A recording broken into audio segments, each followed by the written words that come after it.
Okay, so I am making a video here about my novel Jupiter Winds, which you can see right here. It might be, I'm not sure if in these videos things appear backwards or not, but I wanted to do a video where we kind of do a making of Jupiter Winds, but rather than interview myself, which might be a little awkward, I wanted to have you guys ask me some questions. So on Facebook, I asked for some questions, and you guys answered. So here we go. We're going to answer some of them.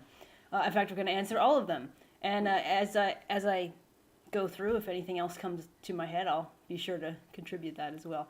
The first question, though, comes from Zoe. She asked, "How do you get ideas for your book? And when did you decide you wanted to be a professional writer? And what things have inspired you?" Well, how do I get ideas for books? Really, ideas come from all over the place. It's for each book, it's different. For Jupiter Winds, though, since that's what we're talking about, after I wrote my novel Ties That Bind, a contemporary story, I decided I wanted to try something different, something a little more adventurous and something out there from what I had been doing before. So that's where this idea came from, and it was surprising to me that it ended up being a science fiction story in some ways because it's completely different from my contemporaries.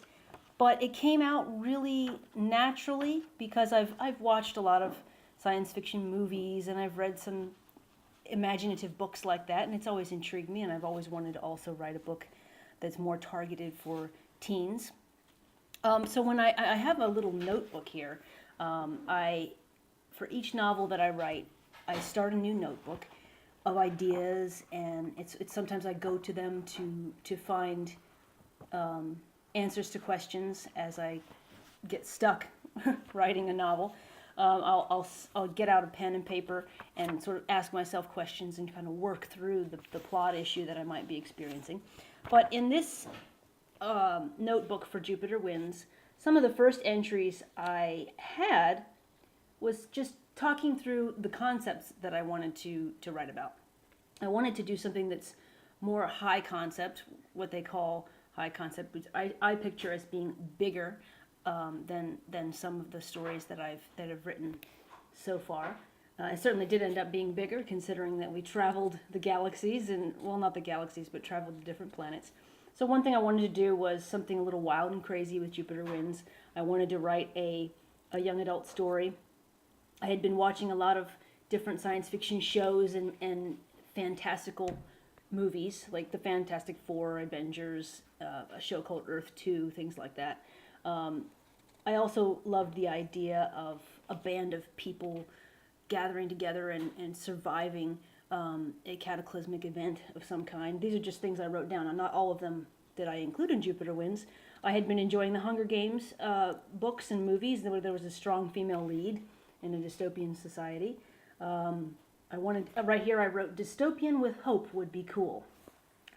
So I also wanted to include animals and a missile silo, which had been in my mind for years that I wanted to write about a story including that. So I asked myself, what if? And I started out not knowing what planet I wanted to include. I was thinking about Mars, I was thinking about the moon, but then I thought, why not Jupiter? Because we don't know a whole lot about the planet, so I thought it'd be fun to just kind of do a whole bunch of what if questions with that. So the original question was, where do you get your ideas? Well, this idea developed for me over time, quite a bit actually, as I'm going through this little notebook. Oh, here's something interesting. When I first started talking about Jupiter Winds in my head, I had the title before I had anything else practically. Like I'm looking here, I think on the second or third page I had Jupiter Winds. Now, of course, I didn't really know. Oh, first page. There we go. First page, I just wrote down Jupiter Winds in capital letters, and it stuck. So then I later added some of the things about Jupiter Winds that you'll, if you've read the novel, you know what I'm talking about. If you haven't read the novel, what are you waiting for? So as I'm just paging through this in case there's anything interesting, I also started looking into real facts about Jupiter. I found out that the days are 10 hours long, that 100 Earths could fit just in the red spot, the eye of Jupiter. The biggest moon in the solar system is Ganymede. And so those were some facts that I wrote down, and I also began to ask myself about futuristic technologies that we could have in our world in 100 years or so. The novel takes place in 2160, so I guess a little more than 100 years. And so I tried to think of things that were on the cusp of being possible, so they weren't all these crazy ideas that that would seem impossible to us. So I tried to find things like that. Like here's a little entry I have in this notebook called Technological Advances. Phase scan technology to buy and sell. Any surface can be a display. One world government. Smart jewelry. Watches, bracelets, rings, etc. These are things I actually wrote down. Artificial limbs and organs. Neuroprosthetics. High-speed rail systems. Access web through contact lenses. And actually there's Google Glass, if you've heard of that, that's coming, I think, very soon. Repopulating North America with wild animals and making it like it was years ago, becoming a big game preserve. Space stations, computers, tablets, PCs, laptops are obsolete, and that sort of thing. So, well, here's something I wrote that ended up being a twist in the story that I can't read you because it will give away some of the plot. But as you can see, ideas come sometimes fleeting thoughts. What if I said a story on Jupiter, and then you go from there and just keep going as you write the story. And for me, a lot of times it develops. Like when the rough draft, the first draft of Jupiter Wins was not complete. It didn't have some of the elements that the final novel has because I had to work through those as I was writing. And Zoe also asked me, when did I decide I wanted to be a professional writer? I've wanted to be a writer since I was a little kid, but I remember when I was 12 was when I really started to think about what that would entail. I didn't really know, but I started to ask myself, what would it be like to be a published author? I didn't have a clue how you even got a manuscript to a publisher. I thought you had to actually go and bind your manuscript yourself, like print it out, cut out the pages and bind it and then send it to a publisher, which is not obviously the way that it goes now. A lot of times everything's through email. What things have inspired me? Just anything can inspire me. It can just be reading an article in the newspaper or online about something, and I'll write it down, and maybe years later I'll decide I want to include it. And that's what happened with the missile silo. I remember thinking that was so cool. There actually are abandoned missile silos that people have made into homes where most of the home is underground and you just have a little bit of it up top on the surface. So I thought that was really fascinating. So of course I had to wait many years to include it. So we got to that question. I'm looking at a document here that has all the questions. Darcy asked, why Jupiter, and will the big red dot play a role in the next book? Well, why Jupiter is a very good question, because I could have done it on Mars. I could have picked any planet. In fact, some people encouraged me to make a fictional planet, because the way that I've written this novel, I've written it as if Jupiter was habitable.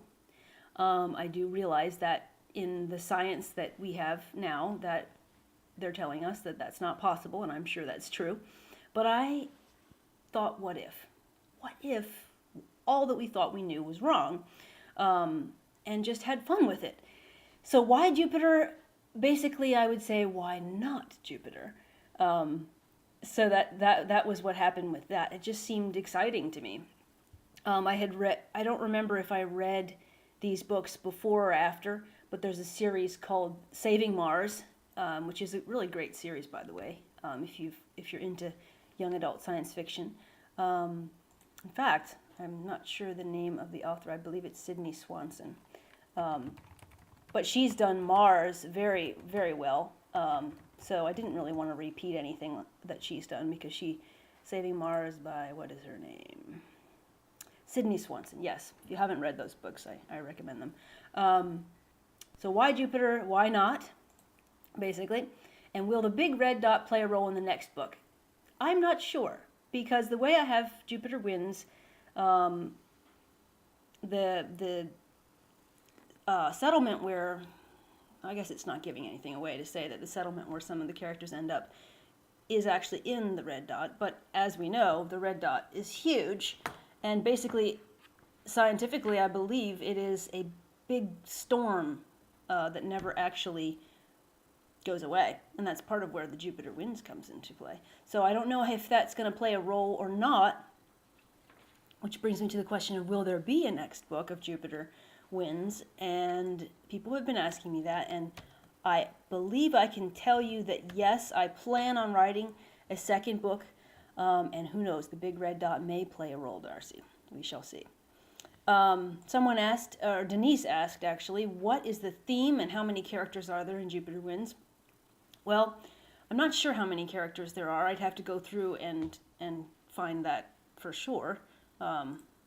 Main characters, there are two main characters. We have Gray Alexander, who's a 17-year-old girl, and her sister, Arinda Alexander, who goes by Rin, who's 14.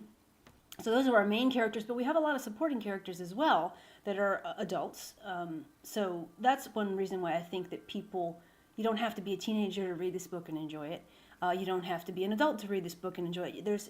There's, I hate to say, I wouldn't want to say ages 10 to 100 can read this book and enjoy it, but that, maybe that's true. Maybe they can.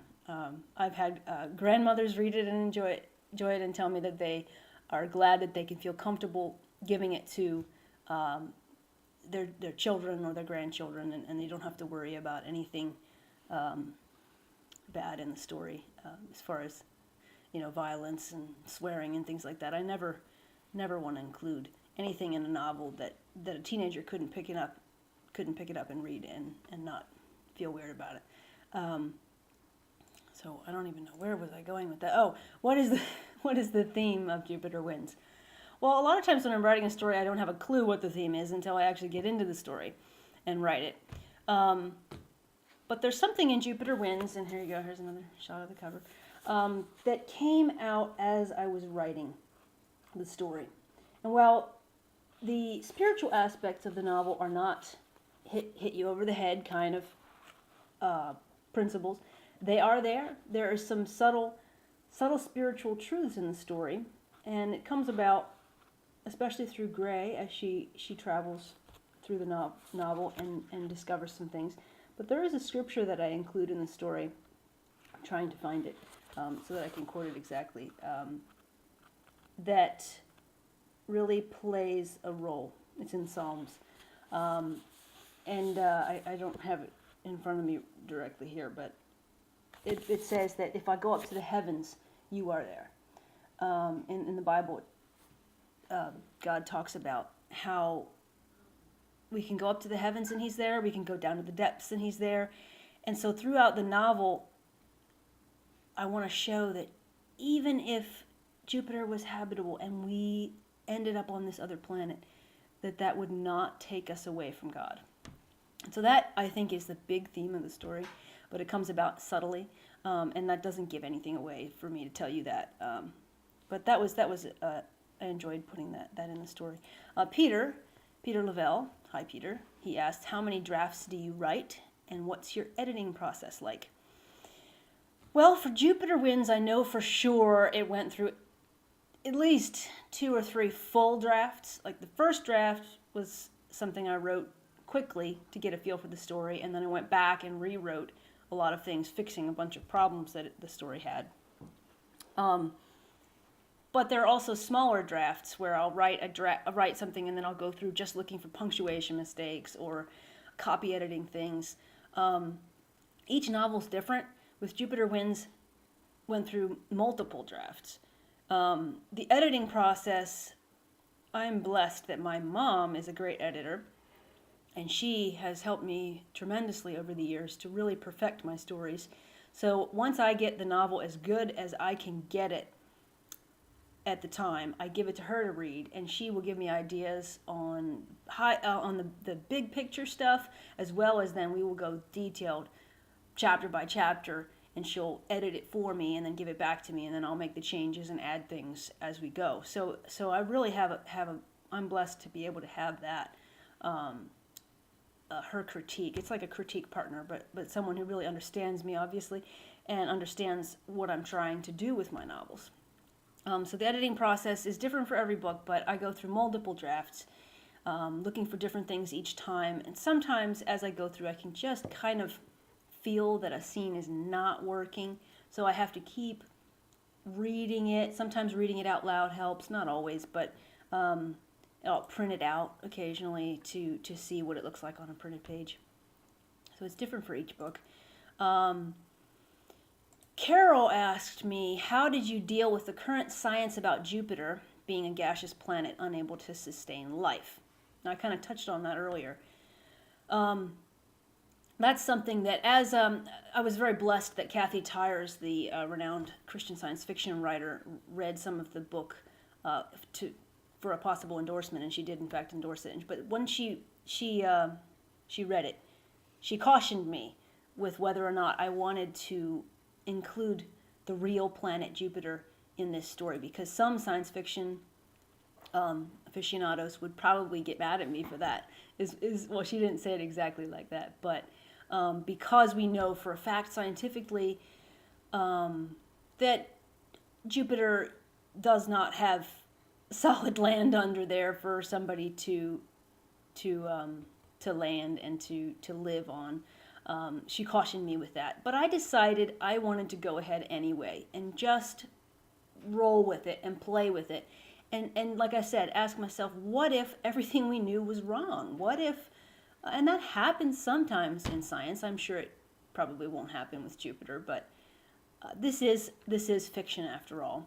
It's about having fun. It's about creating a story that just you can immerse yourself in, and yes, you do have to suspend your disbelief, as they say, in Jupiter being habitable and all that. But I do recognize and understand that it's unlikely, but I just decided, hey, why not? Let's just go with it. So that's why when Kathy Tyers, she gave me a really nice endorsement. She said that Jupiter Winds, and I have it on the cover of the book, it says it's a fast-paced, character-driven space adventure that's reminiscent of science fiction's golden age. And she put that because there were a lot of novels back in the 40s and 50s that speculated about Jupiter because we didn't know at the time what it was like. And so there were plenty of novels. I can't remember some of the classic. It might have even been Edgar Rice Burroughs might have set some novels there. Apologies if I can't remember who exactly did it. But and another author that I point out is C.S. Lewis. Back when he was writing, I believe it was the 40s, he wrote his space trilogy that take place on Mars and Venus in ways that are impossible. I kind of just am going back to that and playing with that. So I do recognize that it's not likely, but you never know. Who knows? Lori said, how did it feel when you switched genres? Did it change your process at all? And, honestly, it did not change my process much at all. And because all of my novels, in fact, let me take a sip of tea here. You can't do an interview unless you have some tea or coffee, and this actually is some nice Lipton. Oh gosh, why did I do that? Now I can't remember where I was going. Lori, okay. How did it feel when you switched genres? I was saying that with my novels, a lot of what I include in the stories have to do with the characters and the development of the characters. Yes, we have a fast-paced in Jupiter Winds, but I hope that we also can have some development. That's what I tried to do with all of my novels, so that didn't change at all. What did change was the world building. That I didn't expect it to be quite as difficult as it was to make, and that's why I had to go through more drafts, Peter. Because I had to establish in my mind some of the facts that I was presenting in this story, and I could make some things up, but then I had to go back and explain why something was the way that it was. You know, why is the Masdar government trying to eliminate people who are not connected? Things like that. You know, why is Gray in the North American Wildlife Preserve with her sister? You know, why are her parents missing, and why have they been missing for 5 years? I had to establish things like that, and I also had to establish things that have changed as far as technology. Like, for example, I have laser weapons. I had to decide the different types of weapons there were and make sure that I was consistent throughout the story. So any fantasy writer, I really have a lot of respect for fantasy writers now after having written this story, because it's very, my world building is very small in comparison to some people out there who really just are amazing the way that they come up with these complete languages for their characters. I didn't go that far. I'm not quite that imaginative, but and I have a picture here to show you from my notebook. You may not be able to see it real well, but I had also, like, for example, I'll hold it up to the screen. You may not, I'm not sure how much you can see. I had to do things like the uniform, although that one right there I decided I didn't like because it looked too Star Trek-esque. And here's another thing where I have the uniforms of Evangeline, and some of the, and it's very rough drawing. I'm not that great of a drawer, but excuse me, things like that. Here's another one where I went for the yin, or I'm not actually sure how I pronounce that. You can pronounce it however you want, Y-I-E-N. The emblem for the dynasty uniform. So there was some world building like that I had to do. That was the big difference for me with switching genres. But besides that, there wasn't a whole lot different of an approach. Excuse me. I think those are all. Oh, Deanna asked me. She said, "Let's get to the important question. What was your snack of choice while writing Jupiter Winds?" Well, snacks, I always must have my coffee or tea. And if you want to get specific, I love black tea with a little bit of milk in it. Lipton I'm drinking right now. I also love Bigelow. And like English breakfast, Irish breakfast, something that has a little bit of strength to it. I don't like weak tea. And coffee, believe it or not, I really don't drink straight coffee that often. I have to add stevia to it and milk to make it taste good to me. But I love a cappuccino, and we have a little cappuccino latte maker at our house where we can make those. So I love those a lot. But I try to have only one a day. That doesn't always happen. But so those are, but that's not really a snack, is it? So, you know, honestly, I try not to snack too much because otherwise I'm going to get fat. But chips are always good. I used to love chili and lime chips, and we have not had those in a long time, and now you're making me hungry. So, Deanna, I'm not going to go any further with that question. Deanna, you also asked me, were any of the characters based on real-life people that I've met with Jupiter Winds? My sister's chiming in from the background. She said, I hope not. Well, what would be so wrong about having Gray be based off of somebody I knew? I like that character. Although Evangeline, I don't think we want to ever meet in real life. Will you stop it? I'm trying to make a video. I hope this is recording, because otherwise I have to completely redo it. And no, none of the characters in Jupiter Winds were based on anyone in real life, though I have done that before with my other novels. But not with Jupiter Winds this time. But you know what? Sometimes a little bit and piece of a character, of a person that I know, will make it into a character, or I'll take something from myself that I enjoy. Like, for example, the fact that Gray and Alexander have Zorses. And don't laugh, please. Zorses. I love horses. We have a paint mare named Sky. So I just wanted to include that element in the story because it's something I enjoy. And to make it a little more exotic, I made them Zorses. Because honestly, I think Zorses are very cool. Maybe when I put this video up, I'll try to show you a picture of a Zorse. We can maybe have it flash on the screen. We'll see. So that's an element from real life, but that's me. So that doesn't really count, does it? What inspired you to write this genre? Deanna also asks me, and that goes back to the beginning of the video where I talked about how I came up with the idea, and it just comes from, I love a good adventure story. I loved the Hunger Games and Divergent series, but what I found with those, while I enjoyed them, was that I so wish there was more hope in the story. And I realized that with the dystopian genre, the whole point of it often is that there is little hope. But I wanted to add that in my story. I wanted to have my characters be in dire situations, and yet there is light. There is light. It may be very small, it may be a pinprick, but it's there. Because in our real lives, that's the way it is sometimes. It can seem so dark, but there's always hope, and there's always light. And for us as Christians, that comes through Jesus and what he has done for us on the cross by dying and bringing us back to God. Towards the, I'm paging through this novel because there's something that a character says, Mrs. March, who, by the way, Mrs. March, I enjoyed writing her. And she wasn't based on real life, but she reminds me of some characters that I've seen in different movies. Do you remember the Inkheart books? The grandmother, she reminds me a little bit of the woman who played Helen Mirren. I think that's how you say her name.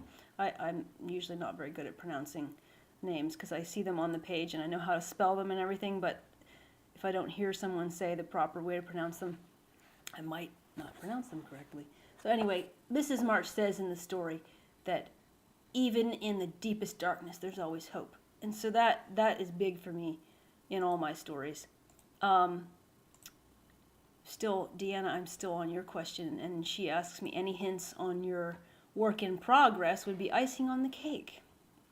Well, my work in progress, you're going to have to wait for another video to find out more about that. But people have asked me about, and I'm looking at my computer screen here, people have asked me about a second Jupiter novel.